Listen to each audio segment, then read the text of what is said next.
Excellent. Doris, can we start? I think we can. So, yes, the attendees are coming in. We'll wait for a couple of more seconds to get our audience into our Zoom room. We have quite a big audience today, around 60 registered participants in the audience, which is not surprising because we have a very high profile panel today with us at this academic forum.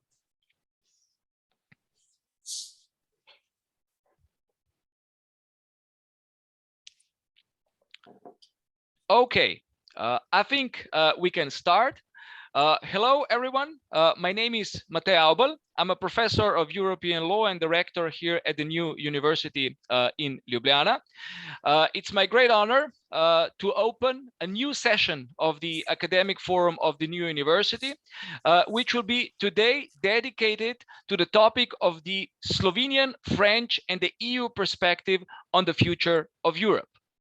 As I already indicated, I'm joined today by an excellent high-profile panel composed of Her Excellency Florence Ferrari, who is a French ambassador to Slovenia, then Dr. Jerneja Jug Jerše, who's the head of European Commission representation in Slovenia, and Gašper Dovžan, State Secretary at the Ministry of Foreign Affairs, who will join us at any minute because the ministry has been experiencing some connection problems.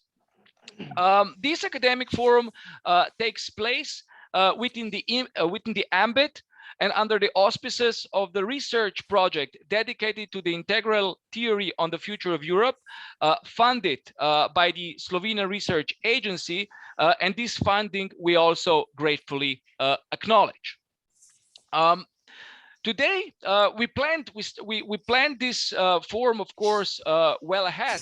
And as we were planning this forum, we aimed at discussing the business as usual in the European Union, as it were. We wanted to learn about the achievements of the Slovenian presidency to the council. We wanted to learn about the French plans, about their presidency to the European Union, and finally, we also wanted to hear about the European Commission's assessment about these two presidencies. And eventually, we aimed at discussing the ongoing conference on the future of Europe. And I was especially interested in the potential institutional follow-ups to that conference. That was, as I said, business as usual, with all the typical problems that the European Union has been facing, crisis, skirmishes, political contestations, rule of law and democracy problems, not to mention the COVID crisis. However, in light of against the backdrop of what happened over the course of the last week, all the problems that the European Union has been facing in the course of the last years are of course not unimportant, but they appear as minuscule. We are, as we all note, with regret and dread, in the middle of a war. Europe is in war. Ukraine has been subject to the aggression of Russia. Civil lives have been lost, and there are hundreds of thousands of refugees already on their way. It is for that reason that, of course, before speaking about the future of Europe, with our three panelists, we had to and we have to address the situation nowadays, the contemporary state of affairs, as they are unfolding in front of our eyes in Ukraine. With that purpose in mind, this session today will be broken down into three parts. I will first invite our speakers to comment on the situation in Ukraine and in the larger geopolitical context involving Europe and the North Atlantic Alliance. And then secondly, we will move to the past and current presidencies to the European Union. And finally, we will touch upon the expectations regarding the ongoing conference on the future of Europe, especially its potential institutional follow-ups. This is the plan. Gašper Dovžan has also joined us just now, I believe, and I also warmly welcome you among us. Before we start, just the last footnote. Of course, this forum today is not just for ourselves, for the three speakers to discuss, but it is especially for you, the audience. And I would like to invite you to come up with your questions, type them into the chat room, and I will very gladly pass them on to our speakers, who will also be very happy to respond to them. So without further ado, let me start with the opening question directed at you, Dr. Jerneja Jug Jerše, as a representative of the European Commission in Slovenia. Remind us, how has the European Commission addressed the current war in Ukraine? Which steps have been taken, and what else can we expect in the following days? Please. Thank you very much for the invitation and for organizing this.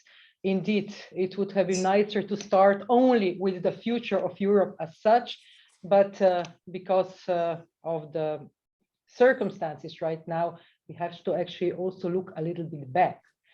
Europe has risen from the ashes after the war, so many decades ago, middle of the previous century.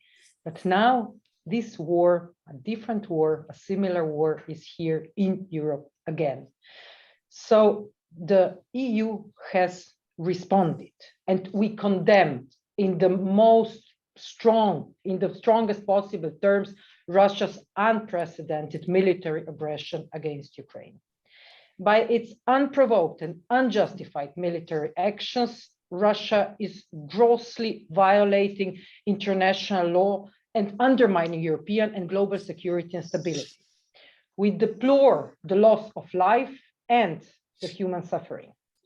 And we also call on Russia to immediately cease the hostilities, to withdraw its military from Ukraine, and fully respect Ukraine's territorial integrity, sovereignty, and independence, because such use of force does not take place in the 21st century.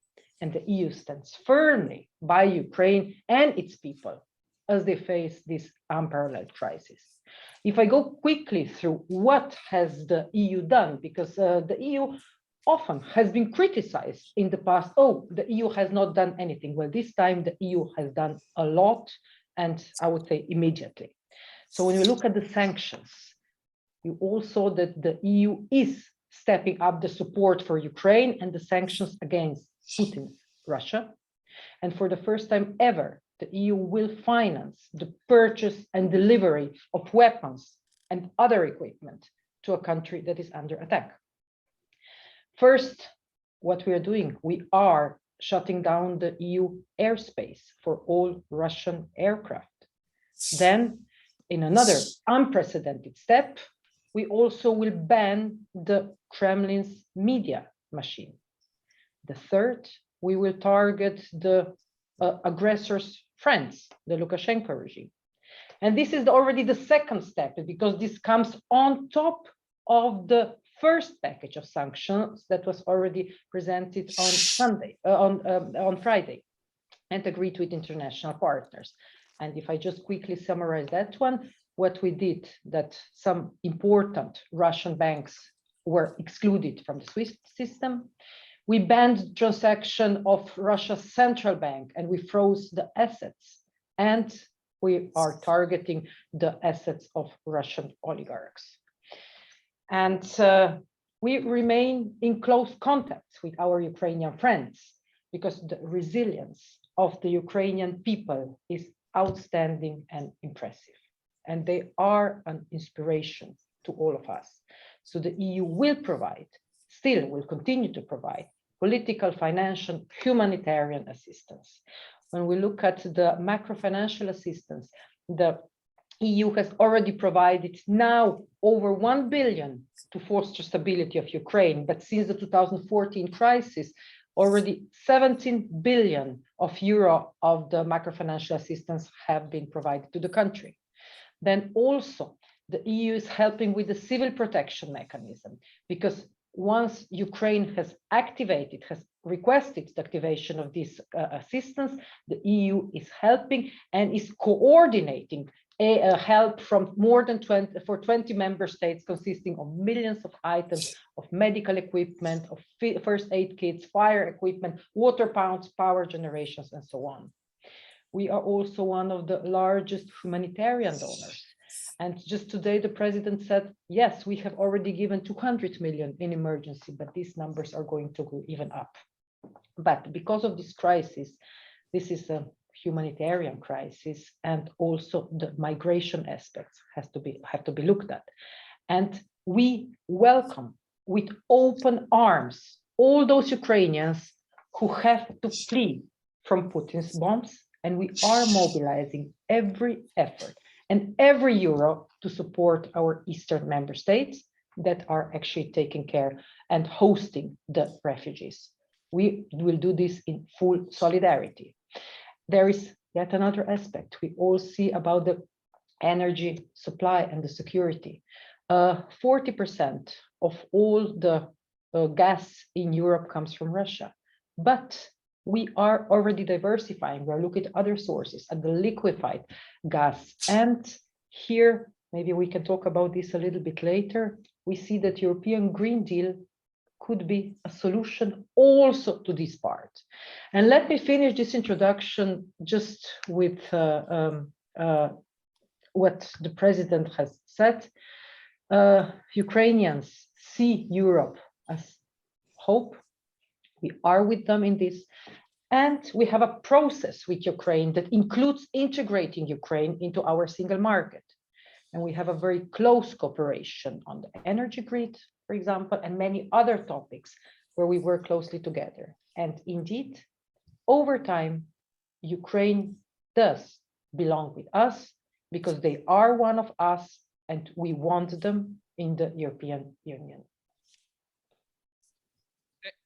Thank you very much, Madam Jug Jerše.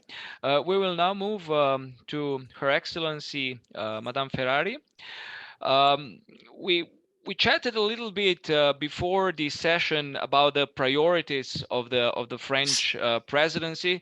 It is typical for the presidencies to be always caught in some unexpected affairs and circumstances, and therefore you also, for that reason, you also indicated, well, if there is any priority of the French presidency now is, of course, the situation in Ukraine.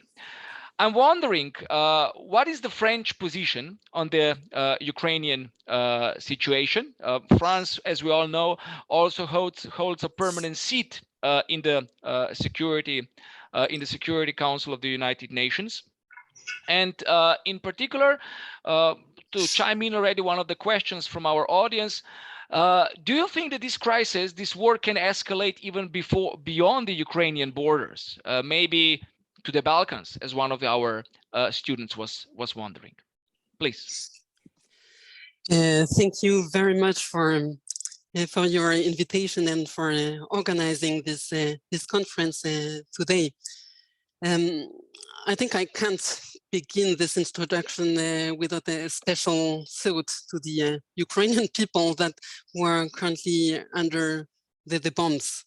As you were mentioning earlier on, Matej, when you invited us at this roundtable about the priorities of the French presidency of the European Council a few weeks ago, the geopolitical situation was very different from what it is today. Today, war is on Europe's doorstep. Civilians are killed. People are fleeing, trying to escape this nightmare nobody was expecting. So let me first really express our full support to the Ukrainian people and their authorities and praise the courage. France, of course, stands by their side, as do all EU member states and most of the international community. As it was underlined earlier on by Jerneja, this war provoked by the Russian invasion last Thursday is challenging Europe's entire security architecture. Russia is denying Ukrainian sovereignty, waging a war of aggression, and committing a crime against international peace. So nobody knows how long this will last, whether the war will spill over outside Ukraine, to answer or not answer your question, and what the consequences will be. But we already assume, and this is really important for all of us, that the war in Ukraine is a major geopolitical and historical turning point in the 21st century. It brings with it the risk of a return of empires and border conflicts. And this major crisis will affect our lives, our economy, and our security. And we are just beginning to discover the full impact it will have. What I wanted to underline is that what has been really remarkable since the beginning of this crisis is first all the strengthening of the unity of the European and the unity of the allies. When Vladimir Putin is fighting NATO and wants to divide us, actually he has never been so successful in bringing together NATO and the EU member states and strengthening the transatlantic relationship. Jerneja has underlined it, but the EU in particular has been at the forefront of mobilization and proved that it is capable of responding quickly to an unexpected level and with a great unity. In just a few days, because all this happened less than 1 week ago, in just a few days, we managed to adopt extremely robust sanctions, 3 packages already adopted by the External Affairs Council, individual measures, financial sanctions, freezing of central assets, SWIFT, closure of European airspace to Russian aircraft, closure of Russian propaganda outlets in Europe. All this has been detailed by Jerneja. We have also assured the Ukrainians of our long-term solidarity through exceptional aid measures, both European and bilateral, macroeconomic support, aid for refugees, humanitarian assistance. And for the first time in history, as mentioned also by Jerneja, the EU has decided to supply arms and equipment to a country that has been the victim of armed aggression. And this is huge, what just happened. In her State of Union speech in 2020, Ursula von der Leyen called for building a more geopolitical Europe. And President Macron is very much in line with the same idea when he talks about a more sovereign Europe. This is really the priority of our presidency, French presidency. And I really think that this geopolitical Europe is being built as we speak now. The Europeans have also been on hand to provide reassurance to the member countries of the alliance, as confirmed at the NATO summit last Friday, on the 25th of February. And France is, of course, playing its full part, as the President of the Republic pointed out last weekend. So, as a President in office of the Council of the European Union, but also, as you mentioned, as a permanent member of the United Nations Security Council and NATO member, France is fully committed in sanctioning Russia, supporting Ukrainian people, and standing united with our European partners and allies. And this is really what we are currently doing. And this is also why my president is currently carrying on discussions with all actors, including President Zelensky, President Putin, and all possible interlocutors. So we are deeply committed, and the end of this crisis will be collective. Thank you. Thank you, Your Excellency. Mr. Dovžan, we still remember something that was left from which really resonated with the Slovenian presidency, was this slogan that Slovenia cheered for in Europe, saying that Europe should be united, free, and in peace with itself.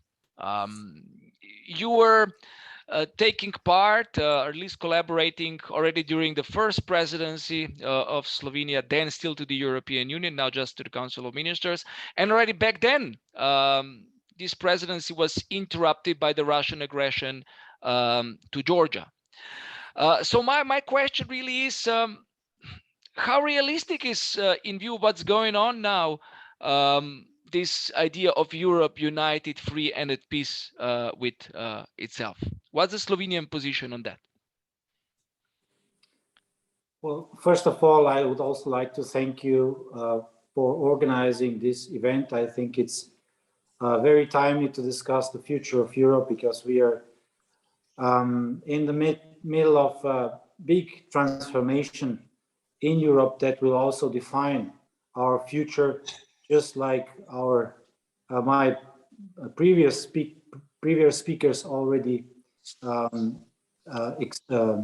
stated.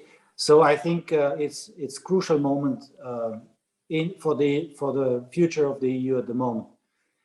When it comes to making some parallels with the past, I think we have to begin basically with the fall of the Berlin Wall, and already at that time it was clear in Europe that we never want divisions anymore. And I think also the story of Slovenian struggle for independence was not only about the independence, but it was also about democracy, human rights, rule of law, and all the values we all knew were at home in the West, but not in the communist countries. So this was very inspiring, and this is how Slovenia somehow gained its independence and international recognition 30 years ago. And we always saw, it was part of our national narrative, basically, Europe as a peace project. We all know how it started with a reconciliation among the former hostile countries. And I think this story is inspiring, and is still inspiring for also Ukrainians. And sometimes I think we have already forgotten what the Europe is all about, and we take everything for granted. But the freedoms that we enjoy, the values that we have and cherish, the rule of law, and all the high standards that we have, this is all something that were achieved through decades of hard work, through decades of commitment at the political and, let's say, broader social level in the member states, first of the European communities and of the European Union. And what we are seeing now, of course, this is also inspiring our neighbors. And I think we should be proud of that, and we should keep our mission that EU is peace project, and since it is still inspiring others, we should follow our policy of enlargement towards establishing indeed Europe whole and free and at peace with itself. At the moment, of course, all thoughts are with our Ukrainian friends as they are under attack. But I think long term, I think I wouldn't define Russia as a hostile, long-term hostile country. I think we all have to find a way out of this conflict and search for the ways to establish partnerships. And I think this was also part of the rationale why also the French and some other presidents and prime ministers went to Moscow to establish dialogue. I think all wars start when dialogue ends, but at the end, every war has its end, and then dialogue must begin. And I think Europe whole and free and at peace with itself is still possible. The question is when and how.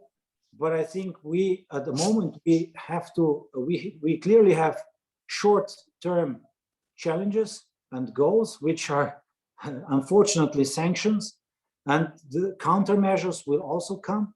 And the fact will be that we will have to tackle all the practical consequences of this, not only in the banking sectors, in all other sectors as well.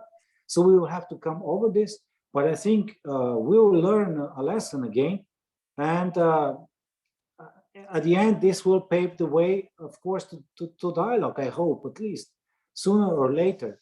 And I think in Russia, it's not only the current leadership that has built a narrative and was working on for decades of let's say, insulted or the humiliated Russia that somehow lost its historical, let's say, borders and lands. But I think there's a lot of people that still believe in fundamental rights, democracy, rule of law, and sooner or later they will prevail. And I think we have to continue to differentiate when it comes to, even when it comes to Russia. We have seen the streets full of people protesting against current activities of Russia in Ukraine. And I think this is a brave act. More than 1,700 people have been arrested in a day, just for demonstrating some basic solidarity with Ukrainian people. And I think this is the where Europe is still very vivid. And I think we have to also in the crisis like this believe that sooner or later this will prevail, this narrative will prevail, and will allow us also to establish more productive and cooperative relations even with Russia. Thank you, Mr. Dovžan. Already looking a little bit beyond the imminent crisis in which we find ourselves at the moment. Still, as we are going, as we are in the midst of it, I'm wondering, is there anything in the current French presidency in terms of institutional steps that could still strengthen this desire for European sovereignty, for strategic autonomy? I'm wondering, Ms. Ferrari, before this war broke out, what were the most important plans of the French presidency for these 6 months that will be now soon finished? I must say that the president highlighted the presidency's priorities already a few months ago. It was already in December, and although these priorities were established long before the war in Ukraine and our long-term objectives, they seem to me all the more urgent and relevant in the light of what we are experiencing, because the key word for our presidency was this Europe souveraine, the sovereignty of Europe, which cover many different things. It's border control, it's defense, and our neighborhood, in particular in the near neighborhood. So I don't know if you want me to elaborate already on the French presidency, but what is maybe important also for our audience, since you have many students listening to us, is also maybe to recall a bit what the presidency is and what the role of presidency is. We are not the master of the world during 6 months. First of thing, I mean, the presidency, it's very important for member states because it happens only every 13 years, more or less, since we are to 27. So for us, it's the 13th time as a president, and for me personally, it's the 3rd time already. So the job of the presidency is mainly to even after the Lisbon Treaty, it's a great responsibility. It's up to the presidency to make progress on all the issues that are on the table of the Council of the European Union, which means also that you have to work with the other institutions, in particular the Commission who is proposing and the European Parliament who is co-legislating. And the job of the presidency is really to be the honest broker, so to get the 27 states to agree on complicated but very important texts, despite all their differences. And even before the crisis, we saw that many subjects were difficult, and Slovenian presidency, who was before us, saw it also on migration issues and things like that. Of course, we have different histories, different backgrounds, so different standpoints. And the job of the presidency is really to coordinate and to ensure this decision making in terms of honest broker. So the 6 months presidency you have as a member state, it's something that is one moment in the much longer term period. It's because it takes under the control of Jerneja, but it's between 18 and 24 months for a regulation to be passed in Brussels. So 6 months, it's nothing in the middle of that. So the work you are starting will be completed under following presidency, and you also continue the work that has been done by the presidency before. And here, again, I already said it several times in the parliament and in the Slovenian press, I really want to commend the work that has been done before us by the Slovenian presidency with excellent results on many issues, be it social, be it digital, etc. So this is maybe, sorry, I was maybe a bit long on this, but I think it's important to have that in mind, and not to expect that a presidency will completely do something completely new during 6 months. So our keyword, as I told you, it was European sovereignty, but this again, it was not a kind of lubie française. It was also very high on the Slovenian agenda and on the agenda of the previous presidencies, and also on the agenda of the European Commission. I was quoting earlier on Ursula von der Leyen about the geopolitical Europe. This is really what is at stake for us. Just to recall the 3 main priorities that they were emphasized by President Macron for the 6 months presidency in the longer term, as I told you. The first thing is sovereign Europe, and we'll come back maybe more in detail, a human Europe, and the European growth model. And I really think that these 3 priorities are completely in resonance with what is happening now in Ukraine.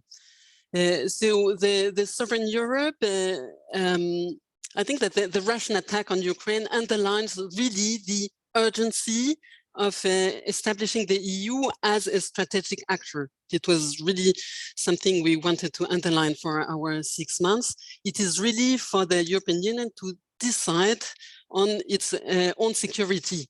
and it must make progress in developing a common defense doctrine and a shared identification of the threats around it.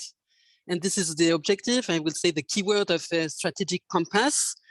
This has been launched during the German presidency. Slovenes have made huge progress on that, and we hope to finalize it in the next weeks and months, taking into account, of course, the new context of Ukraine and crisis.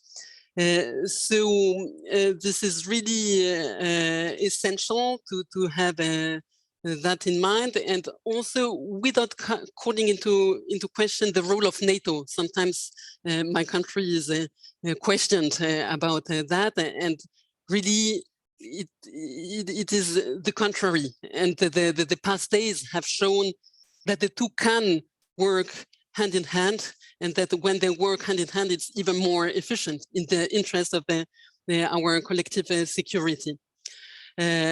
Also under this sovereign Europe, we have also the question of borders, better controlled borders. We had seen already in the last months how Belarus and Russia, before the conflict, tried to destabilize European states' cohesion by using migrants as a weapon.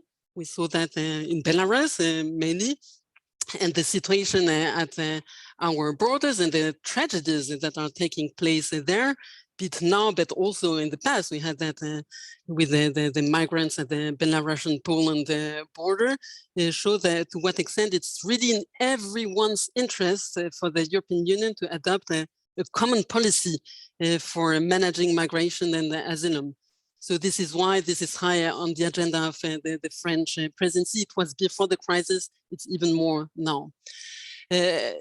The president, in his speech in December, when he was mentioning European sovereignty, he was also highlighting the importance of the stability and prosperity of its neighborhood. So at that time, it was before the wars, but it was really clear in his mind and in our collective mind that there can be no sovereign Europe if we do not decide as Europeans to have our own strategy, our own agenda with regard to our neighborhood. And the current crisis shows it sharply. And while we are now focused on what happens in Ukraine, one must not forget also, and this was one question of your students earlier on, the Western Balkans. And here the president has also underlined it, because the two regional areas that were mentioned in his speech, it was Africa on one side, and we see why, because we also had some problems in Africa these last months. But he also mentioned explicitly Western Balkans. And that's why we intend as a presidency to have a conference, a ministerial conference in June, in the line of what had been done by the Slovenian presidency in the Brdo summit in October, which was really an important milestone. So this was really first and key axis of our presidency, the sovereign Europe. The second axis is a human Europe, and this covers democracy, values, rule of law, which were mentioned by the State Secretary Gašper Dovžan. And these are also the values which the Ukrainian people are now defending. And this is also the reason why they were attacked by Russia. And it really illustrates how much we have to take care of these values, defend them, promote them. So during the few months of our presidency, we will try to raise the issues of values, respect for the rule of law, which is really the very foundation of our union and the basis of our treaties. And I think that it will be the third part of this conference, the Conference of Europe, but the future of Europe is also one milestone that.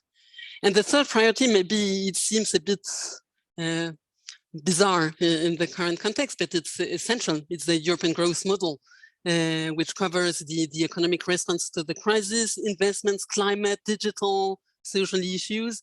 And despite the geopolitical situation, we must not forget that one of the major long-term crises we are facing is the climate change, and that we have not yet recovered from the epidemiological crisis, and that the crisis in Ukraine will probably make our economies even more fragile.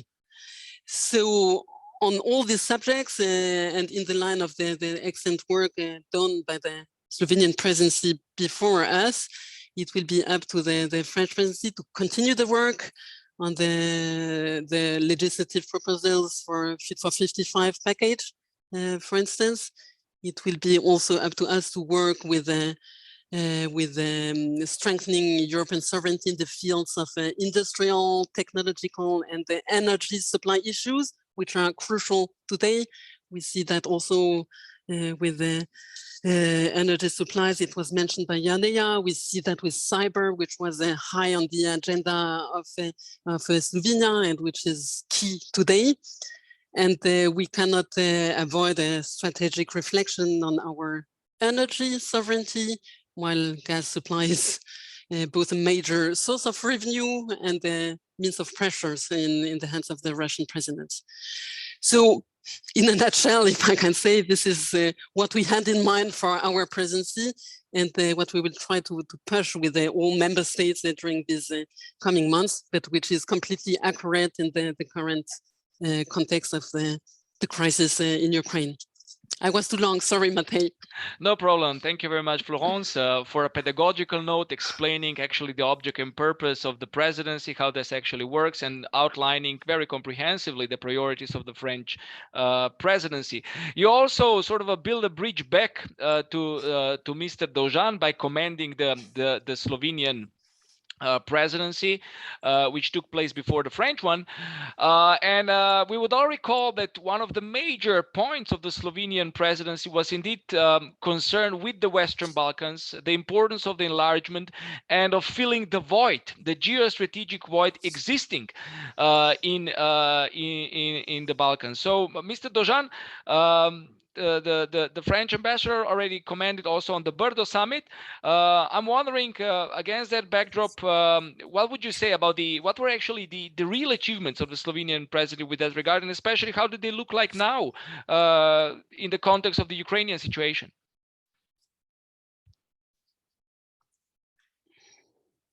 Mic. We need your mic. Sorry. Well, the list of achievements of the Slovenian presidency is quite long because they were very much active in the council. We have negotiated 20 legislative acts. We have concluded a number of trilogues with the European Parliament. But if I may summarize, I think what we have achieved progress exactly in let's say, in substantiating the concept of resilience. And Ambassador Ferrari spoke about European sovereignty, and we already started with, let's say, a path towards this, let's say, even a bigger and stronger concept. But we started with or reframed our activities in the concept of resilience, because we saw that whenever Europe or EU is facing a crisis, it is always the biggest challenge is to achieve unity. And we have seen how we were acting during the financial crisis, during the migratory crisis. There was not so much unity as we would like it to be. But we also know and remember how we responded to Brexit. We also see how we can respond to the crisis in Ukraine against Russia with sanctions. So basically what we wanted to achieve is that there is unity in response, because this is crucial. And during the pandemic, the first phase or the first reaction was basically a catastrophe, because basically the European countries fought against each other for Chinese protective equipment. And this was really a hard lesson for us. And this is why we framed this concept of resilience to establish procedures that really enable us to respond whenever we are hit by crisis in mutual coordination and in unity. And I think we have achieved quite a lot when it comes to those procedures. We have adopted a list of conclusions on resilience, but also when it comes to resilience of single market, because we saw how easily single market falls apart when we were hit by pandemic. For example, the 4 freedoms were suspended overnight de facto. So these were the questions that are really important for us. So we invested a lot also when it comes to cybersecurity and establishing single digital market, enabling also services, digital services to be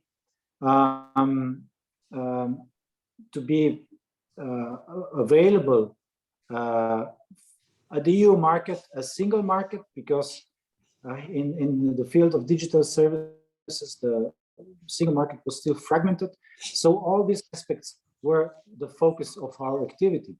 And as also Ambassador Ferrari explained, the importance of neighborhood. Of course, we were also focused on our neighborhood, because we all are aware that if the neighborhood is unstable, we have a major problem. And of course, the Western Balkans is surrounded by EU members. And if the region is unstable, and there is, of course, a source of insecurity also for the EU as such. This is why we invested a lot of efforts to revitalize enlargement policy, and we dedicated the EU Western Balkan Summit to this question.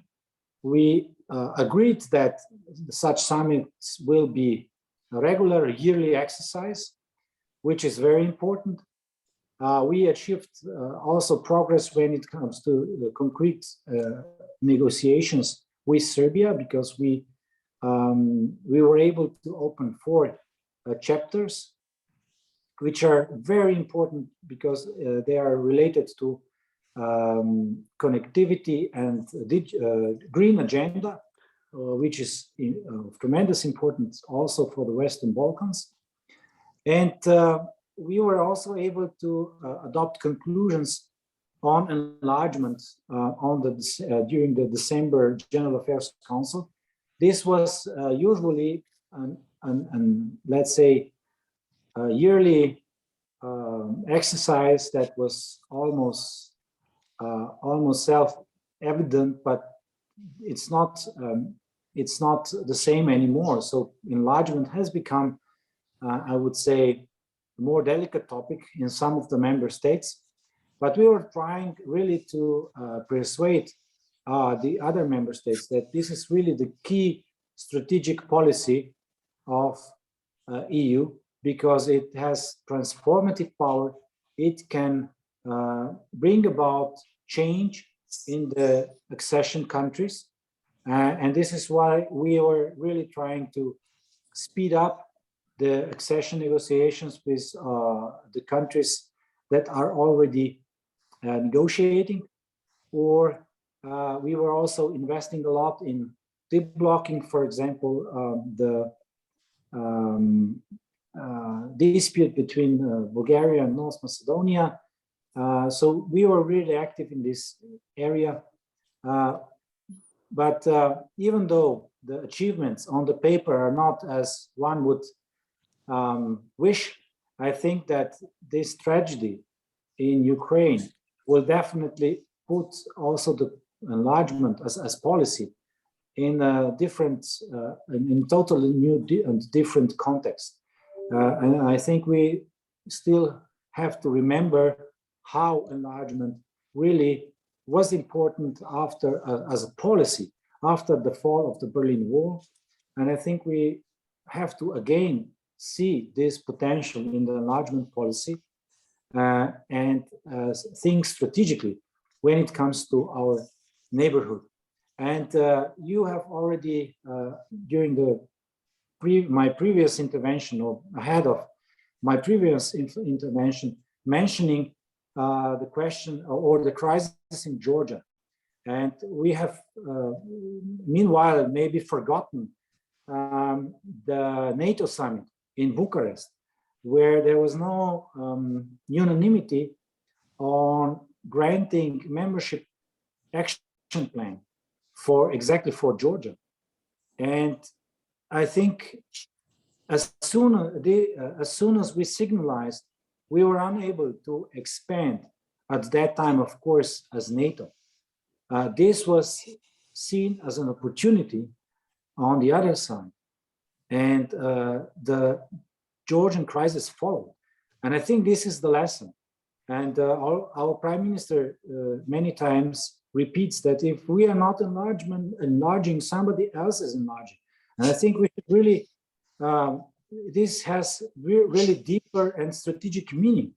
So, of course, enlargement is a very technical and sophisticated project, because it requires from the candidate countries to invest a lot in reforms and in all sorts of technical details in their legislation. But at the end of the day, it is a process of enlarging the area of peace, stability, same standards, common market, and above all, human rights and the basic and fundamental values the people really believe in, also in the or other European countries. So this is why I think we should build on this narrative and keep the doors of the EU open for future member states, because this is the biggest leverage that we have and transformative power that we have in order to change the surrounding countries, to expand reforms, and of course inspire people to continue the struggle for democracy and human rights. And I think this is today as important as yesterday, but I think the Ukrainian context really makes this narrative more understandable also to, let's say, more to those member states that used to be more skeptical about enlargement for various reasons. I would not go into details at this point, but I think we really have a great chance in this policy. Thank you very much, Mr. Dovžan. Dr. Jerneja Jug Jerše, originally, as you know, I planned to ask you about the assessment of the Slovenian presidency and the current collaboration between the European Commission and the French presidency in this institutional triangle, in which ideally the European Commission is the agenda setter and the European Parliament and the Council of Ministers are the two co-legislators actually turning bills into laws. But as we are okay, we might have lost her. Can we hear each other now? I'm now on the phone because my computer has broken. Do you have an echo or not? No, it's perfect. Okay, it's perfect. Then I stay on the phone. I was just building an introduction to my question, which will be the following. I'm not going to ask you about the assessment of the two presidencies. Rather, I'm wondering about two things. What does the Commission think about the enlargement, in particular with regard to the European perspective of Ukraine? And secondly, another question was from the audience. You mentioned early on that the European Union has indeed imposed a lot of sanctions on Russia. Maybe Russia has anticipated that a little bit, and there will be, of course, counter sanctions and counter effects on behalf of those sanctions. So our audience is wondering, what does the European Union have in stock to mitigate the consequences of those sanctions? Okay, thanks a lot. First, apologies. So my computer froze. I'm trying now to do an alternative thing. And maybe just before I do reply to your two questions, one is on the enlargement, the other one on the sections. Let's just, because you were talking, I would just want to briefly join what Florence started saying about the lecture of the presidency and so on, because people usually ask us, the Commission, so how have you seen the presidency and so on? For us, the presidency, you know, just we have our legislative highway, and there where the presidencies come in already, and it's not even the trio itself determining all the priorities. It's not the Commission. We know that in 2019 in Sibiu, the leaders have already decided that we want something more green, something more stronger economy and so on, which continued with von der Leyen. So it is there, the idea is there. And the presidency is as honest broker, as they say, you know, if you are not at the table, you are on the table. So really, we work extremely well with them. And I just wanted to praise the Slovenian presidency and also the French. We are working extremely well with them because they are looking at all the 6 priorities that the President von der Leyen put on the table, and they're going quite well. Just so if I go now on the enlargement, I have mentioned indeed about the enlargement because what we do believe that Europe, you know, you have this one continent, we are the same, when we have the same values, when we have the same vision, we all belong together. However, I have to admit, there is a process of the enlargement. And if I mention here, State Secretary has already started about the Western Balkans, what the Slovenian presidency has done. Slovenian presidency was very brave to put this on the table, even though the Slovenian presidency knew that maybe not all the member states are fully onto this. So definitely, yes, the Slovenian presidency started working on this. So I personally believe that, yes, I would like to see that we all would like to see the vision of Schuman. No, so one Europe with no borders, with the same values. But there are still some steps to be done.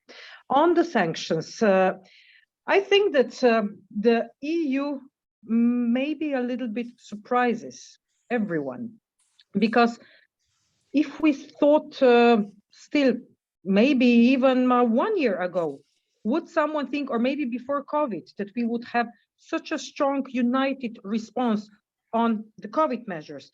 We went in an area which is exclusive competence of member states, but we provided the vaccines, we provided the equipment, we went further. Now we are actually providing weapons. So things are going further. I would not want to speculate exactly what the Commission and the member states do have in the drawer. I'm just saying that all these crises are making us even more united, as Florence said. It is not that this try to divide us, but at the time of crisis, we are becoming even more together. We come to the core, to our values. And I'm sure that the EU member states and the EU institutions are going to be even stronger in providing a better response. Thank you. And one of the means toward that goal has supposed to be the Conference on the Future of Europe. As we all know, this has been one of the central idea, especially of the French President Emmanuel Macron, who laid it out before his in the electoral campaign and stressed it time and again during his actual presidency. The conference has been unfolding now with more or less success, with more or less public attention. It has been more or less inclusive. It depends from a member state to another member state. But I'm wondering now, from the French perspective, what is a French expectation of this conference on the future of Europe? Will there be any institutional follow-up in terms really of revitalizing Europe, maybe even treaty changes, implementing policies, bringing new competencies on the level of the European Union to secure more European unity, to ensure a more resilient and, as you would put it, more sovereign Europe. So what can we as the citizens of the European Union expect from this conference? The French view I'm interested in. Thank you, Matej. So it might maybe seem rather trivial to talk about the participatory democracy while bombs are falling in Kiev, in Kharkiv, and elsewhere in Ukraine.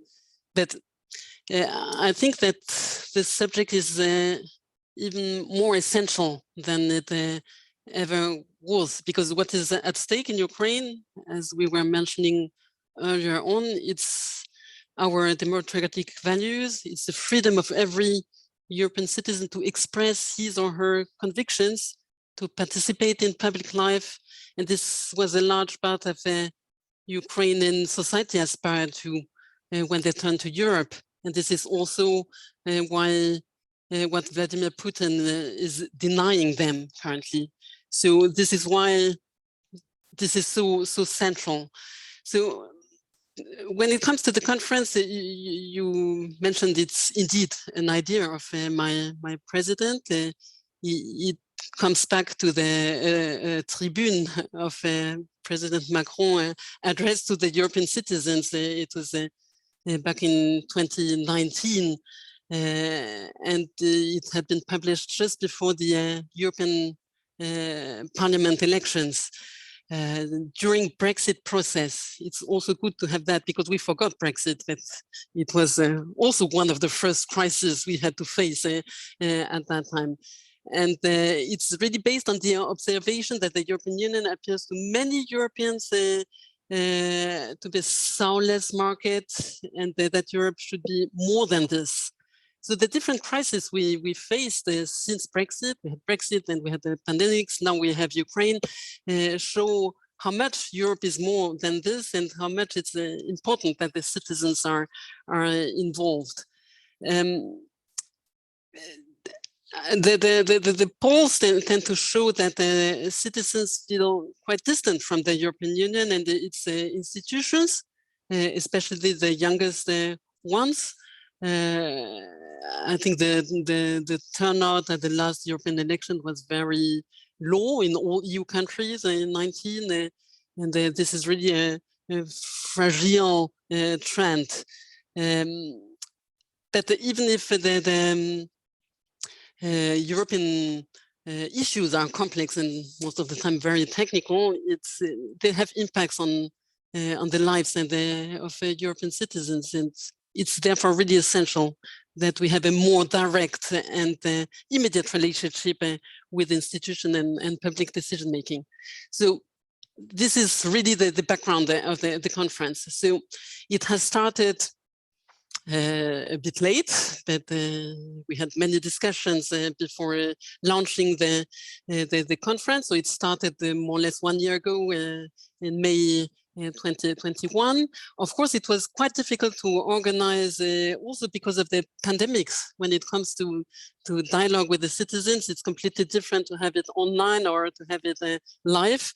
But despite this context, I think that what was done was really efficient. We had different formats, the digital platform, decentralized events, European citizens panels, etc., etc. I know that the State Secretary Gašper Dovžan were very involved, especially during the Slovenian presidency, so he will be able to talk more about that. But really, what was done was good, given the circumstances. So the deadline is more or less coming May. So during the French presidency, I think that the European citizens still have a few weeks to share the vision on the multilingual digital platform. And after that, what will come? I mean, it will up to the three institutions, so European Council, Commission, and European Parliament, to examine the different proposals that have emerged from this conference, and everyone in accordance with the its competences according to the treaties.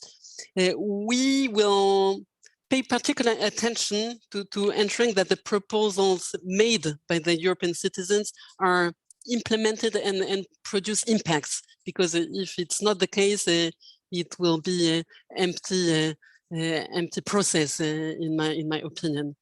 So you mentioned treaty changes, institutional evolutions, etc. Here, I mean, we never excluded anything, but the aim of all this process under the control of my colleagues was not that. I mean, if this is the result of the process, we don't exclude that, but the point is very different from what we had with the Convention 20 years ago with a new treaty. So this is really a really different story now. So here I also want to underline that we mention quite often the treaty changes, etc. But what we just experienced these last days, without treaty changes, it brought such huge progress in the European conscience and the European action with what we mentioned earlier on, and especially Jerneja about supplying arms to a threatened country, sanctions, etc. That sometimes we don't need treaty changes in order to move forward. And this is also something that we have to have in mind after this Ukraine crisis. More or less what I wanted to say. Thank you. Thank you. Mr. Dovžan, Florence already indicated that you saw the conference from inside. You were a member of the executive board of the conference, The Future of Europe. There was quite a bit of institutional bickering before the conference actually got launched. So my question is, as an insider to that conference, what do you think? What were your impressions, and what do you think will be the institutional follow-up? It's true that our German colleagues are not here, but I was quite struck when I read the coalition treaty of the current German government that the announcement there is indeed that that this will spill over into a new constitutional convention, leading up to nothing less than perhaps the European federal state. It's a little bit of a provocation, but please. Yeah, thank you for this question. I think, well, Germany is in many ways, when it comes to European policy, very special, because questions are very debated, also European questions in the internal politics. But I think the time of, I would say, the times that we had around 2000 and between 2000 and 2004 are gone. At that time, there was really a strong narrative about the constitutional momentum, and we negotiated the constitutional treaty at that time. The referendums then failed in France and in the Netherlands at that time. So I think we have to bear in mind this experience whenever we are speaking about the treaty change. So I think, like Ambassador said, we have to be be open-minded.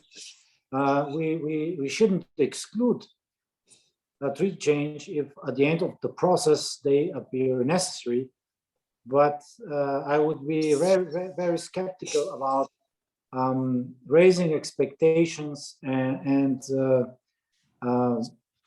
at the end, we all know how treaty changes are made. We need ratification in all the 27 member states, which is very difficult to achieve. So I think this is one aspect we should have in mind whenever we discuss with citizens. Of course, all ideas are welcome. And as an insider, I followed those debates very closely. And what I saw was that there's really huge, I would say,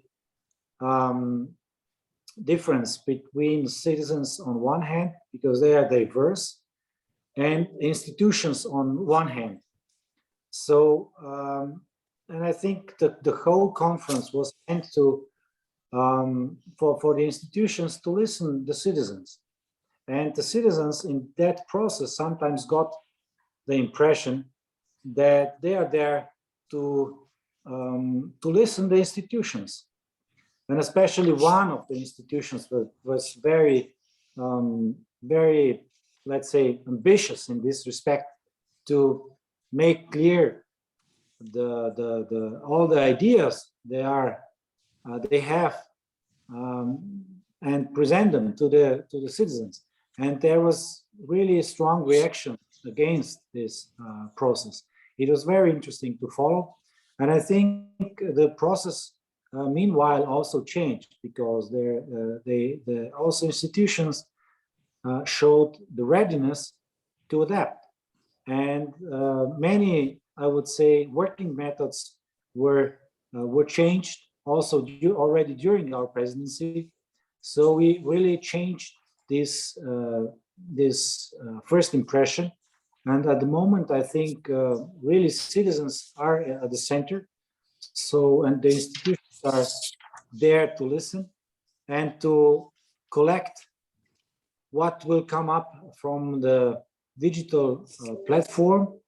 And I think now it's, of course, a huge responsibility also for the French presidency to organize the process of drafting the final report. I think this is there are no clear rules how this should be done, and I think from what I've seen now, the French presidency is doing at most to organize this process in a transparent manner, because it's, as I said, it's also at the end of the day the member states that will decide what will become a reality. So they should really be on board.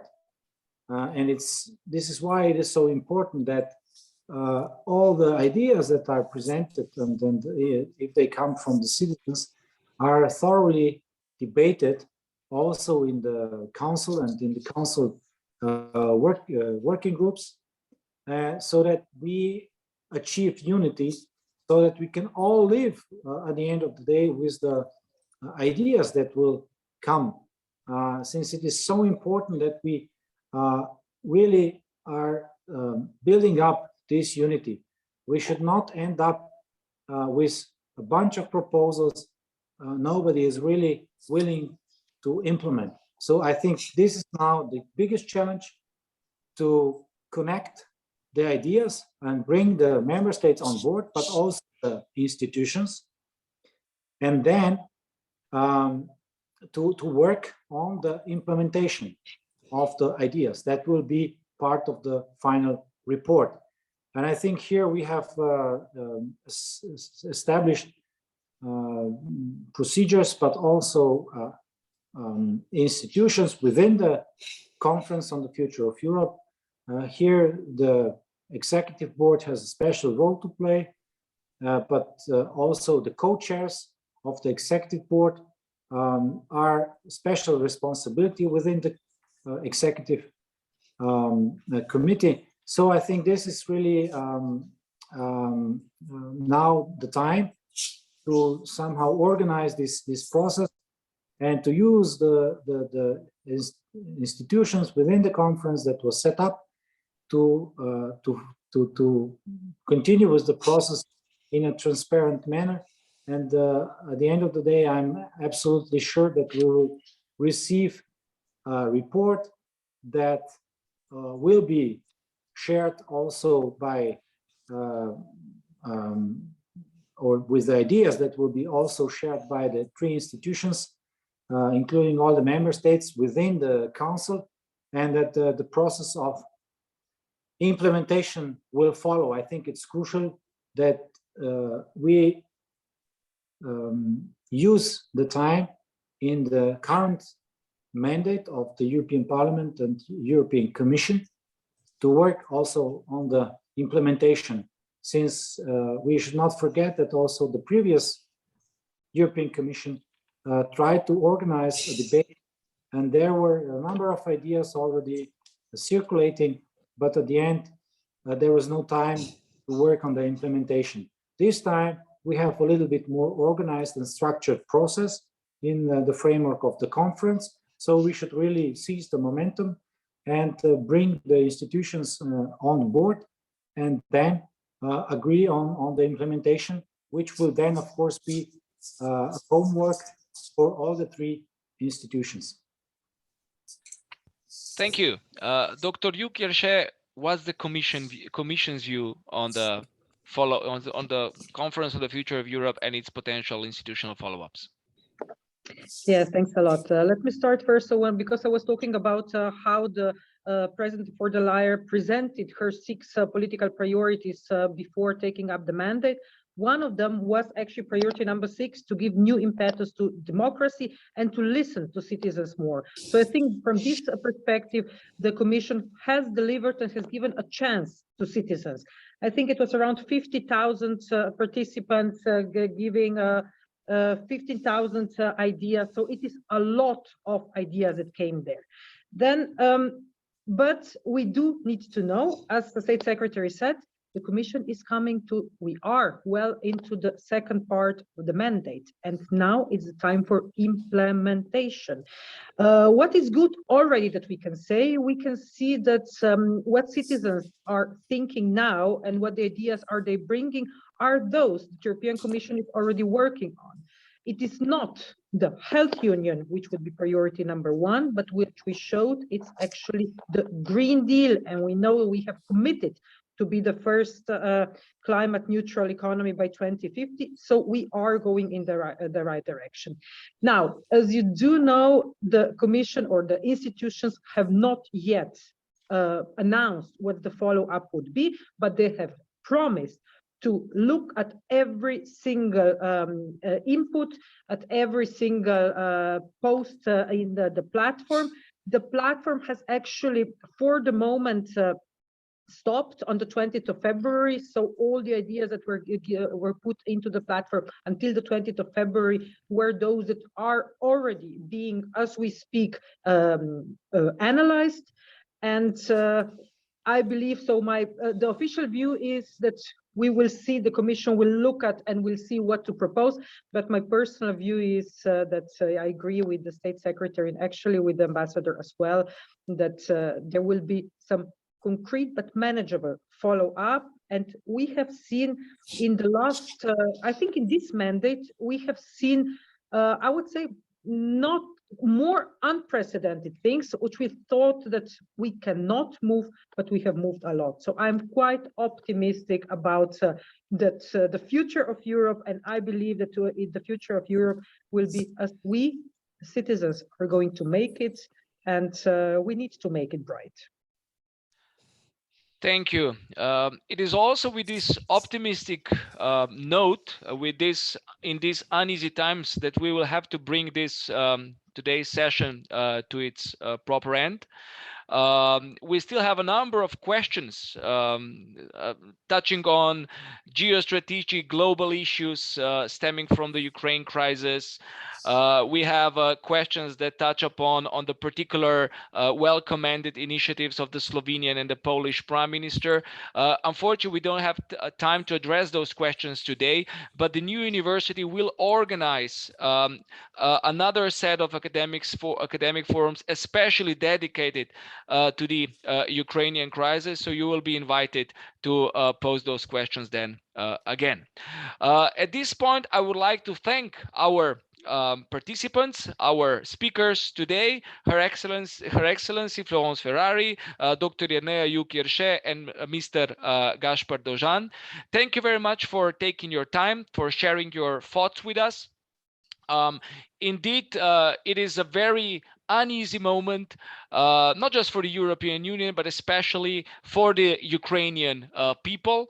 Our thoughts and prayers are with the people. We all hope that the war and the fighting ceases soon, as soon as possible, and that Europe indeed will be whole united, free, and at peace with itself. Thank you very much for today. As I said, we'll be in touch soon with new sessions of Academic Fora to follow.